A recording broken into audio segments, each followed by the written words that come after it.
অনেক সময় দেখা যায় ডায়াবেটিসের সাথে সাথে অনেক রোগীর উচ্চ রক্তচাপ, কিডনির সমস্যা বা হার্টের অসুখ থেকে থাকে। তাদের ক্ষেত্রে খাদ্য তালিকাটি কেমন হওয়া উচিত?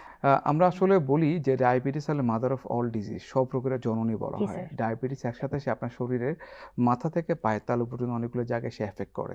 ডায়াবেটিসের রিস্কের কারণে দেখেন আপনি একজন মানুষ স্ট্রোকের ঝুঁকিতে পড়ে।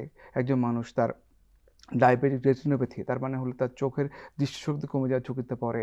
সেই মানুষটা তার হার্টের হৃদরোগের ঝুঁকিতে পড়ে। তার ফ্যাটি লিভার, লিভারে চর্বি জমার ঝুঁকিতে পড়ে।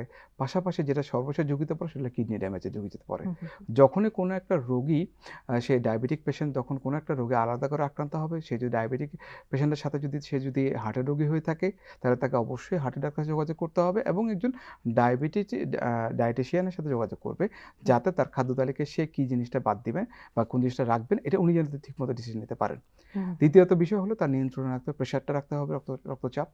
প্রেশারের রোগী থাকলে তার যেগুলো নিয়মিত কোলেস্টেরল ওষুধ যদি নিতে হয় ওগুলো উনি নিবেন। পাশাপাশি নিশ্চিত করবেন যে এই ওষুধগুলো একজন কিডনি স্পেশালিস্ট উনাকে যাতে মনিটরে রাখেন অন্তত ৬ মাসে বছরে ১ বার হুম, যাতে হুম। এই রোগীটার কিডনির কোনো ক্ষতি হচ্ছে না কিনা বা হচ্ছে কিনা এটা যেন প্রপারলি মনিটর হতে থাকে। হুম। তাহলে হবে কি যে উনার যে খাদ্য তালিকায় এই খাদ্য তালিকায় উনার যদি কিডনির জন্য ক্ষতিকর যে খাবার এগুলো বাদ দিতে পারবেন সহজে।